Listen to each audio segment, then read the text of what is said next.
नाज़रीन, ये खबर बहुत ज़्यादा चल रही है, रोला पड़ा हुआ है और ज़्यादातर PMLN के लोगों ने इसके ऊपर शोर मचाया हुआ है कि डील हो गई, इमरान खान साहब की डील हो गई।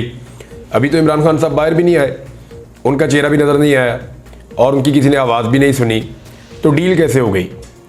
मामला ये है कि PMLN को ये दिखाई दे रहा है कि अब केसेस एक एक करके ख़त्म हो चुके हैं और निज़ाम इतना ज़्यादा एक्सपोज हो गया है कि मज़ीद गुंजाइश बाकी नहीं रही। हर चीज़ जो है जब वो अपनी पीक पे जाती है तो उसके बाद उसको नीचे आना पड़ता है, क्योंकि पीक मैक्सिमम जगह को कहते हैं, उससे ऊपर तो आप चढ़ नहीं सकते। तो जो कुछ पाकिस्तान तहरीक इंसाफ के साथ होना था वो हुआ, लेकिन उसके बाद कानून ने अपना रास्ता बनाया। जो एस्टीमेट था पाकिस्तान के अंदर ताकतवर हलकों का या PDM की जमातों का, वो यही था कि अगर पाकिस्तान तहरीक इंसाफ को इलेक्शन में शिकस्त दे दी गई तो बड़े आराम से हुकूमत बना ली जाएगी और फिर ये बिल्कुल नीचे बैठ जाएंगे। इनके अंदर खौफ पैदा हो जाएगा तहरीक इंसाफ के लोगों में और ये सोचेंगे अब 5 साल तक ये हुकूमत है, अब हम क्या कर सकते हैं। लेकिन हुआ ये कि 8 फरवरी को सारे अंदाजे उल्टे हो गए और उस दिन जो मोमेंटम बना वो अभी तक टूट ही नहीं रहा। जबकि जो इदारे, ब्यूरोक्रेट्स या अदलिया, वहाँ पे भी एक अंगड़ाई ली और उन्होंने भी जागना शुरू कर दिया और वहाँ से ये खबरें आना शुरू हो गई कि वो अपनी स्पेस को रीगेन करना चाहते हैं। लिहाजा जो भी इस सारी सिचुएशन को हैंडल करने वाले लोग थे उनके लिए मुश्किलात बढ़ गई। अब ऐसे में एक वक्त ये आना था कि केसेस एक एक करके ख़त्म होते चले जाते। अब इस वक्त इमरान खान साहब तोशाखाना के एक भोंडे से केस के अंदर हैं। बेशुमार लोग हैं, बल्कि जो आपका इस वक्त नैब का चेयरमैन है उसने भी तोशाखाना से तोहफे लिए हुए हैं। नवाज शरीफ साहब ने बेशुमार लिए हुए, गाड़ियाँ ली हुई हैं नवाज शरीफ ने, आसफ अली जरदारी ने, बाकी लोगों ने। गाड़ी तो अलाउड ही नहीं है, आप ले ही नहीं सकते, तो वहाँ कोई इंक्वायरी नहीं है। लेकिन इमरान खान साहब को तोशाखाना के तोहफे के ऊपर जो पैसे देकर लिया हुआ है, अभी फिर एक दफ़ा जेल में रखा हुआ है। भोंडा का केस है। दूसरा 9 मई वाला जो है रिमांड, वो वैसे ही कलदम हो गया है। तो अब इमरान खान साहब को अंदर रखना बहुत मुश्किल होता चला जाएगा। बहुत मुमकिन है कि 30 जुलाई का टाइम दिया गया है जज साहब की जानिब से कि तहरीक इंसाफ के जो वकला हैं वो अपनी इजरा मुकम्मल करें, अपने दलाइल मुकम्मल करें, क्योंकि उसके बाद फिर जो अलकादर यूनिवर्सिटी वाला केस है उसमें फैसला दिया जाएगा। वहाँ पे जितने भी गवाहान थे, मैं जब कोर्ट रिपोर्टर से बात करता हूँ तो वो ये कहते हैं कि ये एक केस इमरान खान साहब पे बचा हुआ है और यही वो केस है जो सबसे पहले पाकिस्तान के इदारों में इमरान खान साहब के खिलाफ इकट्ठे किए गए थे शवाहिद के, जनाब ये है केस। लेकिन उस वक्त भी इस केस में बहुत बड़े बड़े लकूनास थे, आज भी है। जितने गवाहान के बयानात लिए गए हैं वो बयानात जाकर बदल गए अदालत में। परवेज़ खटक साहब का बयान है, एग्जैक्टली वो बयान नहीं है जो परवेज़ खटक साहब ने बयान दिया था इन्वेस्टिगेशन में, प्रोसिक्यूशन के बाद जो स्टेटमेंट था, लेकिन जब उन्होंने अदालत में जाके बयान दिया तो वो कुछ और था। इसी तरह आप आजम खान को ले लें, इसी तरह बाकी वुज़रा को, बाकी लोगों को ले लें, तो कोई एक भी सही गवाह जो है वो इस मामले में अलकादर यूनिवर्सिटी वाले केस में इमरान खान साहब के खिलाफ मौजूद ऐसा नहीं है जिससे ये इमरान खान साहब को शायद फिक्स कर दे। लेकिन बहुत मुमकिन है कि जेल ट्रायल का ये रिकॉर्ड है कि जेल में जब भी ट्रायल हुआ इमरान खान साहब को सज़ा हुई, तो मुमकिन है उनको सज़ा हो जाए। लेकिन अगर उन्हें सज़ा हो भी जाती है तो वो आमिर फारूक साहब के खिलाफ एक रेफरेंस दायर कर चुके हैं, वो अपील में जाएंगे इस्लामाबाद हाई कोर्ट में, आमिर फारूक साहब सुन नहीं पाएंगे, तो फिर जिसके बाद भी ये केस जाएगा वहाँ इंसाफ हो जाएगा। बाकी सारे जजेस जो हैं वो अपनी स्पेस को रीगेन करना चाहते हैं कि जनाब हमने इंसाफ देना है। तो इमरान खान साहब को अंदर रखना ज़रा मुश्किल है। बाज़ दोस्त जो है वो टाइम देना शुरू हो गए हैं। मैं टाइम तो नहीं दे सकता क्योंकि पाकिस्तान में कोई आप कुछ कह नहीं सकते, हालात कभी एकदम ऊपर एकदम नीचे हो जाते हैं। लेकिन PMLN की फ्रस्ट्रेशन को देखकर मैं ये महसूस कर रहा हूँ कि अब इमरान खान साहब के बाहर आने का टाइम करीब है। ये नहीं अचानक कहते हैं गद्दारियों के मुकदमे बनाएंगे, अचानक कहते हैं आर्टिकल 6 हम लगा देंगे, अचानक कहते हैं कि पार्टी बंदी लगाएंगे, कभी कहते हैं नहीं जी हमें मुज़ाकरात करने तहरीक इंसाफ से, मिन्नतों और तरलों पे आ जाते हैं कि जी हाँ जी हमारे साथ मुज़ाकरात करें। फिर ये कहते हैं जी नहीं आप तो डील करके आ रहे हैं बाहर, आपकी डील हो रही है। ये जो सारी कहानियाँ और अजीब अजीब किस्म की चीज़ें और कन्फ्यूजन हो रही है, इसका मतलब है PMLN एक मरतबा फिर बौखलाहट का शिकार है। वैसे तो पिछले 2-2.5 साल से ये बौखलाहट से बाहर ही नहीं आ रहे। जब से इमरान खान साहब की हुकूमत गिराने का अमल इन्होंने शुरू किया है तब से अब तक ये पीपल्स पार्टी के हाथों में खेल रहे हैं। फ़र्ज़ करें कि किसी दिन पाकिस्तान पीपल्स पार्टी अपना हाथ खींच लेती है और इख्तलाफात की खबरें मौजूद हैं, ऐसा नहीं है कि इख्तलाफात नहीं है। पीपल्स पार्टी ये सारा कचरा, ये सारा गंद ये मियाँ नवाज शरीफ साहब के ऊपर उल्टाएगी। ये अपने ज़िम्मे जरदारी साहब नहीं लेंगे। जरदारी साहब अपनी शेरवानी को, अपनी अचकन को साफ सुथरा रखेंगे और वो ये चाहेंगे कि उनका बेटा भी ये शेरवानी पहन ले एक दिन। तो उसके लिए ज़रूरी है कि ये जितना रायता फैला है, ये जितना गंद पाकिस्तान की इकॉनमी में मारा गया, आम आदमी को रुसवा कर दिया, उसकी सारी रिस्पॉन्सिबिलिटी वो नवाज शरीफ साहब पे डाल दें। ये उनकी ख्वाहिश होगी। तो अगर इत्तेहादियों की सपोर्ट खत्म होने से ये हुकूमत गिर गई ना, तो फिर नवाज शरीफ साहब के पास कोई बयानिया भी नहीं होगा। तो इससे बेहतर ये नहीं है कि नवाज शरीफ साहब अपनी हुकूमत खुद गिरा दें। तो इसके ऊपर बड़ी संजीदगी से गौर कर रहे हैं नवाज शरीफ साहब और उनके साथी कि क्या हमें हुकूमत में रहना चाहिए या दोबारा इलेक्शन करवाने के मामला के ऊपर गौर करना चाहिए या दूसरी ऑप्शंस को सोचना चाहिए। क्योंकि निज़ाम भी इमरान खान को मार मार के थक गया है, लेकिन इमरान खान ना हारता है ना टूटता है, ना वो हार मानता है। बहरहाल अब एक बयानिया घड़ा गया कि इमरान खान साहब डील करने जा रहे हैं और वो डील कर लेंगे, और कुछ चीज़ें उनके बारे में जो है वो फैलाई जाती है। मैं आज से लगभग चंद माह पहले पाकिस्तान तहरीक-ए-इंसाफ की अहम तरीन रहनुमाओं को मिला था, आपकी आदत समझ लें, और मेरी 3-4 लोगों से मुलाकातें और बातें हुई थी। तो मैंने उनसे कुछ सवालात किए थे। एक मैंने उनसे ये पूछा था कि आप एस्टेब्लिशमेंट से ही मुज़ाकरात क्यों करना चाहते हैं। तो उन्होंने कहा था कि ये जो हुकूमत है इसका मैंडेट जैली है, इसके साथ तो हम बातचीत नहीं करेंगे। दूसरा उन्होंने कहा इनके पास इख्तियार ही नहीं है, इख्तियार और इक़्तिदार दोनों और क़ुव्वत फ़ैसला वो एस्टेब्लिशमेंट के पास है, तो हम उनसे क्यों ना बात करें। फिर उन्होंने कहा कि अगर एस्टेब्लिशमेंट हमें सबसे ज़्यादा सूट ये करता है कि वो न्यूट्रल हो जाए, वो इन मामला से अपने आप को बाहर निकाल ले, और बाकी जमातें मिलकर भी फिर इमरान खान का, हमारे कप्तान का मुकाबला नहीं कर सकती, उनका ये कहना था। फिर उसके बाद उन्होंने कहा कि इमरान खान के बारे में ये परसेप्शन, मैंने सवाल पूछा था कि इमरान खान के बारे में ये परसेप्शन फैलाई जाती है और बार बार ये कहा जाता है कि ये आ गया तो बहुत मारेगा अपने सारे मुखालिफिन को, चाहे वो इदारों में बैठे हुए लोग हैं, चाहे वो सियासी जमातों में बैठे हुए लोग हैं, उनके खिलाफ बहुत ज़बरदस्त एक्टिविटीज़ होंगी। तो उन्होंने कहा जी कि देखें, खैबर पख्तूनख्वा में हमने किससे बदला लिया? कोई भी नहीं लिया, और ना हम कोई बदला इमरान खान साहब लेने वाले। वो डेमोक्रेट है, वो जब आएंगे टेबल पे बैठ के बात करेंगे, हथियार तो वो उठा नहीं सकते, पॉलिटिशियन है, डेमोक्रेट है, जब जाएंगे पब्लिक में जाएंगे या टेबल पे बैठ के मुज़ाकरात करेंगे और बात करेंगे। तो उन्होंने कहा इमरान खान डील नहीं करना चाहता, इमरान खान एक्चुअली बातचीत करना चाहता है। तो मैंने ये सवाल किया कि बातचीत में एतमाद का फुकदान है, वो कैसे दूर होगा? तो उन्होंने कहा जी हम कोशिश ये कर रहे हैं कि कम से कम सबको इस बात का यकीन रहे कि इमरान खान बदला नहीं लेगा, क्योंकि सबको ये नज़र आ रहा है कि कुछ भी कर ले इमरान खान का रास्ता अब रोका नहीं जा सकता। बिल आखिर इमरान खान ने हुकूमत में आ जाना है। यानी एक बार बार ये बात फैलाई जाती है कि जनरल आसिम मुनीर को आर्मी चीफ बनने में इमरान खान साहब रुकावट डाल रहे थे। हालांकि मुझे याद है कि सदर पाकिस्तान आरिफ अलवी साहब उस वक्त जो थे, वो जब उनके पास मामला आया तो वो इमरान खान साहब से मुशावरत के लिए गए और उसके बाद फिर अनाउंसमेंट होगी कि ठीक है। तो मुझे एक जुमला याद है एक शख्स का, उसने कहा था कि जब दूध देना हो तो मेंगने नहीं डालनी चाहिए बीच में। ये मुझे एक बंदे का जुमला याद है, और वो बंदा सुनेगा तो उसको भी याद आ जाएगा। भारत इमरान खान साहब ने कोई ऐसा उसमें रुकावट वो डालने की पोजीशन में भी नहीं थे, ना उन्होंने डाली। डालते तो फिर भी आसिम मुनीर साहब बन जाते आर्मी चीफ। तो इमरान खान साहब बदले के मूड में नहीं है, ये उनकी पार्टी बार बार कहती है। बल्कि इस वक्त उनके बकौल इमरान खान साहब को फिक्र इस बात की है कि जितने हालात बिगड़ गए हैं, पाकिस्तान के दाखिली मामलात हों, पाकिस्तान की इकॉनमी के मामलात हों, बढ़ती हुई दहशतगर्दी के मामलात हों, जो पोलराइजेशन हो गई है बहुत बड़े पैमाने पे, जो बलूचिस्तान में और खैबर पख्तूनख्वा में हो रहा है, इस पे उन्हें बहुत फिक्र है इमरान खान साहब को। और वो ये कह रहे हैं कि हर गुजरते दिन के साथ चीज़ें मज़ीद मुश्किल होती चली जा रही हैं। अब क्योंकि वो गवर्नमेंट इन वेटिंग है, उन्हें लगता है कि अब वो गवर्नमेंट में आएंगे तो वो फोर्स ही कर रहे हैं कि ये चीज़ें कैसे कंट्रोल की जाएंगी, जल्दी इसको निपटाओ।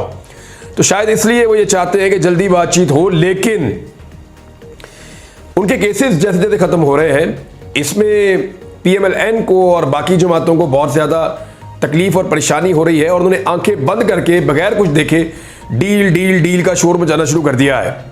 इमरान खान साहब ने बार बार एक बात की, उन्होंने कहा मर जाऊंगा डील नहीं करूंगा, और वो ये भी कहते हैं कि मैं बातचीत करना चाहता हूं, अपने लिए कोई डील नहीं करना चाहता, और बातचीत भी मैं पाकिस्तान के लिए करना चाहता हूं। और पाकिस्तान की सूरत हाल आपके सामने, मैं आपके सामने रख देता हूं। ये आप देखें कोयटा की सूरत हाल इस वक्त क्या है। मुजाहिरीन जो है वो पूरे बलूचिस्तान से इकट्ठे होकर वो गवादर जाना चाहते हैं। गवादर क्यों जाना चाहते हैं, ये सवाल गवादर के वजीर आला सरफराज भुट्टी ने भी उठाया कि ये गवादरी क्यों जाना चाहते हैं। कोयटा का रेड जोन जो है उसको सील कर दिया गया है। कुछ अर्सा पहले हमने कोयटा में बहुत बड़े बड़े एहतजाज देखे। मारंग बलोच साहिबा इस वक्त बलूचिस्तान के नौजवानों की एक आवाज़ बनी हुई है। नौजवान बहुत बड़ी तादाद में उनको फॉलो करते हैं और वो बलूचिस्तान के हुकूक के लिए उनके पीछे चलते हैं। इसी तरह जो मंजूर पश्तीन है वो खैबर पख्तूनख्वा में बहुत बड़ी तादाद में नौजवानों को लीड करते हैं। लेकिन गौर कीजिए, ये सारे नौजवान वो हैं जो मायूस हैं रियासत से, चाहे वो बलूचिस्तान में है, चाहे वो खैबर पख्तूनख्वा में है, इवन पंजाब में भी ऐसे लोग हैं जो मायूस हैं रियासत से कि रियासत उनके लिए वो नहीं कर रही जो रियासत को करना चाहिए था। और उस मायूसी की वजह से उनके बयानात भी सामने आते हैं, उनका रद्द-ए-अमल भी सामने आता है। लेकिन एहतजाज करना उनका जमहूरी हक है और रियासत का काम है कि नौजवानों की मायूसी को ख़त्म करके उनको उजाले के अंदर लेकर आए। लेकिन क्या हम उस रास्ते पे चल रहे हैं? तो बज़ाहिर दिखाई देता है कि ऐसा नहीं हो रहा। अब अगर आप ये देखें कि बलूचिस्तान में अभी क्या सूरत हाल है, इवन खैबर पख्तूनख्वा से कुछ वीडियोज़ और ऑडियोज़, कुछ पैगामात इस तरह के मिल रहे हैं कि वहाँ पे भी लॉ एंड ऑर्डर की सिचुएशन है और 2-3 जगह रिपोर्ट हो रही हैं।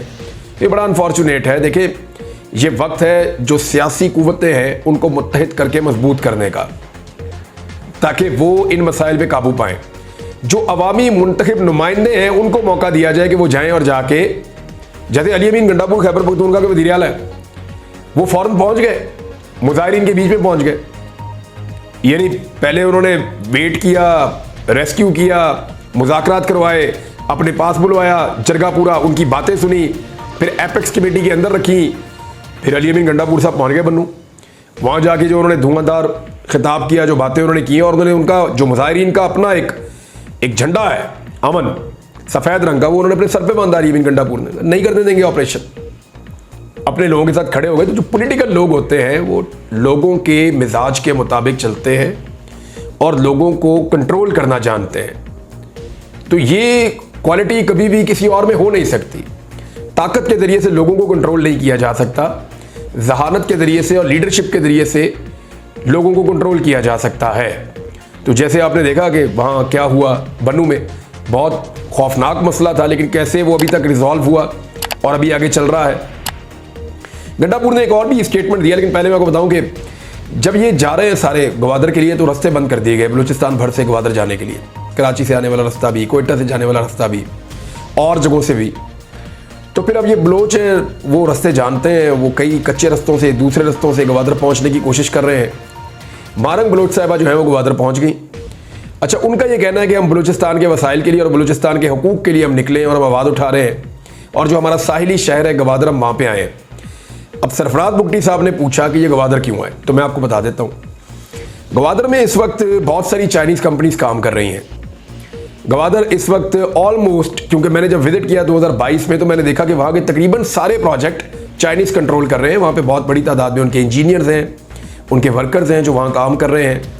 यानी वहाँ की प्लांटेशन से लेके, वहाँ की डेवलपमेंट से लेके, वहाँ इंफ्रास्ट्रक्चर जो सड़कों का है, वो जो फैक्ट्रीज लग रही हैं, जो बहुत बड़ा सा इकोनॉमिक एरियाज बन रहे हैं, जोन्स बन रहे हैं, इंडस्ट्री बन रही है, जो कुछ भी वहाँ पे डेवलपमेंट हो रही है उस सारे के साथ चाइनीज़ जुड़े हुए हैं।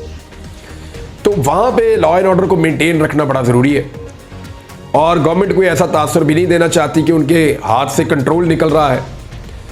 तो इसलिए गवादर के बारे में, उसकी हसासियत के बारे में बलूचिस्तान के ये नौजवान जानते हैं या ये लोग जानते हैं। तो इसलिए इन्होंने फैसला किया कि गवादर जाएंगे तो हमारे मुतालबात ज़ोरदार तरीके से सामने आएंगे, तो हुकूमत को मानने पड़ेंगे और हुकूमत हमारी बात मानने पर मजबूर हो जाएगी। तो इन्होंने गवादर का रुख किया। अब गवादर जाते हुए इन काफिलों को रोक दिया गया। वहाँ गोली भी चली है, कुछ लोगों के जख्मी होने की इतलात आ रही हैं और कुछ विजुअल्स जो हैं वो बड़े अजीब से, कुछ बच्चे रो रहे हैं, कुछ बुजुर्ग जो हैं वो इंटरव्यूज़ दे रहे हैं। वो कह रहे हैं जी हम तो एहतजाज का अपना हमारा जमहूरी हक है, हमें वो अदा करने दिया जाए। जबकि सूबाई गवर्नमेंट कह रही है कि जी उसके लिए परमिशन इन्होंने नहीं ली गवादर जाके एहतजाज करने के लिए, तो हम इनको वहाँ ना जाने देंगे ना वहाँ एहतजाज करने देंगे। लेकिन असल बात यही है कि वहाँ पे क्योंकि वो हसास है, चाइनीज़ वहाँ पे मौजूद हैं और इस बारे में इंडियन मीडिया बहुत अजीब चीज़ें भी रिपोर्ट करता रहा है। इंडियन मीडिया ही नहीं, खाली और भी मीडिया रिपोर्ट करता रहा है। अमेरिकन मीडिया भी ये कहता है कि चाइना का जो है ना वो एक कर्ज़ों का एक जाल होता है जिसमें वो मुल्कों को फंसा लेता है। अब इस वक्त 2 मुल्क हैं, पाकिस्तान और अंगोला, ये 2 मुल्क हैं जो बहुत बुरी तरह जकड़े हुए हैं। बांग्लादेश जो है वो भी इसी ट्रैप में आ गया था, लेकिन बांग्लादेश का जो चिटागंग का एक पूरा वो पोर्ट है उसके ऊपर चाइना की नज़र थी और उस पर बड़ा कंपटीशन चलता रहा। फिर इंडिया को एक कामयाबी मिली, वो एक लंबी कहानी है। लेकिन चाइना जो है वो श्रीलंका का एक बड़ा ज़बरदस्त एक पोर्ट है, हेमंगटोटा, और आपने मैचेस में वो देखा होगा शहर। तो वो जो श्रीलंका का पोर्ट है वो 99 ईयर्स की लीज पे चाइनीज़ कंपनीज ने ले लिया है। क्योंकि वहाँ पे भी इन्होंने कर्जा दिया हुआ था, जब कर्जा नहीं चुका पाए तो फिर तो गवादर के बारे में इंडियंस ऐसी बातें करते हैं या कुछ और लोग ऐसी बातें करते हैं कि शायद चाइना वहाँ कंट्रोल कर चुका है। लेकिन अभी इस वक्त गवादर जाके इन लोगों का एहतजाज करना, मेरे ख्याल में इंतज़ामिया को इनके साथ बैठ के बात करनी चाहिए और कोई पुरअमन रास्ता निकालना चाहिए, क्योंकि पाकिस्तान की सूरत इस वक्त बहुत अजीब है। मैं चंद चीज़ें आपके सामने रखता हूँ, इसको आप देखेंगे तो आपको आइडिया हो जाएगा कि हम इस वक्त किन चीज़ों से गुजर रहे हैं। सऊदी अरब ने खाम तेल पाकिस्तान को उधार फराहम करने पर रजामंदी जाहिर नहीं की। सऊदी अरब कह रहा है जी अब हम आपको उधार तेल नहीं दे सकते। ये इस हुकूमत की एक बहुत बड़ी नाकामी है। सबसे ज़्यादा दौरे ये सऊदी अरब के जा के करते हैं, लेकिन जो इमरान खान साहब के दौर में सऊदी अरब ने सिलसिला शुरू किया था, पाकिस्तान को उधार तेल दे रहा था। अब सऊदी अरब पाकिस्तान को उधार तेल नहीं दे रहा और कुछ सियासी वजूहात हैं पाकिस्तान के अंदर जो हालात हैं उनकी वजह से कोई बैरूनी सरमायाकार दियामिर भाषा डैम पर बातचीत करने को तैयार नहीं है। ये सेक्रेटरी इक्तसादी अमूर डिवीज़न ने कौमी असम्बली की कायमा कमेटी को ब्रीफिंग दी है। ये है जी इस वक्त पाकिस्तान की सूरत हाल, और ये सिर्फ इसलिए है कि पाकिस्तान में एक सियासी अदम इस्तेहकाम है, उसकी वजह से एक माशी अदम इस्तेहकाम है और कोई भी पाकिस्तान में आकर इस तरह काम नहीं करना चाहता। नाज़रीन, अमेरिका से खबर आपको जाते जाते दे देता हूँ मैं कि डेमोक्रेट ने ना पिछले तीनों उम्मीदवार जो अब दिए हैं, ये बड़ा उन्होंने एक अलग तरह का काम किया। सबसे पहला स्याह फाम अमरीकी सदर वो लेकर आए बराक ओबामा को। उसके बाद हमने देखा हिलरी क्लिंटन को उन्होंने ट्राई किया, वो एक खातून है लेकिन वो नहीं जीत पाई। जो बाइडन अमरीकी तारीख के सबसे बुजुर्ग सियासतदान जो सदारती इलेक्शन लड़े, बिल्कुल ये भी एक रिकॉर्ड उन्होंने लगाया। और अब जो है वो लेकर आए एक और खातून को और सदारती उम्मीदवार के तौर पे। तो डोनाल्ड ट्रंप के लिए ये इलेक्शन अब जीतना उतना आसान नहीं है जितना पहले हो चुका था जो बाइडन की मौजूदगी में। लेकिन एक बात सबको समझनी पड़ेगी कि जो बाइडन का प्रॉब्लम इमरान खान थे, डेमोक्रेट्स का प्रॉब्लम इमरान खान नहीं है। यानी पाकिस्तान तहरीक इंसाफ के जिन लोगों को लगता था कि ट्रंप आएगा तो इमरान खान को फ़ायदा होगा, तो एक्चुअली इमरान खान का जो फ़ायदा होना था वो हो चुका है। ऐसा लगता है कि अमरीकी सदर जो बाइडन को कोई प्रॉब्लम था इमरान खान साहब से, और उसका एक बैकग्राउंड भी है, फिर किसी दिन डिस्कस करेंगे। तो वो जो अमरीकी सदर जो बाइडन का एक प्रॉब्लम था वो क्योंकि अब सदारती उम्मीदवार नहीं है और चंद माह के मेहमान हैं, तो इसलिए ये वाला एलिमेंट तो अब ख़त्म हो गया। अब डेमोक्रेट्स जीतने या रिपब्लिकन्स जीतने चीज़ों में ज़्यादा फ़र्क नहीं होगा, लेकिन ट्रंप का बहरहाल फिर भी इमरान खान साहब से एक ताल्लुक़ एक अलग किस्म का है। लेकिन फिर भी मेरे ख्याल में पाकिस्तान के फैसले पाकिस्तान को करने चाहिए। अब तक लेते अपना ख्याल रखिएगा, अपने इस चैनल का भी।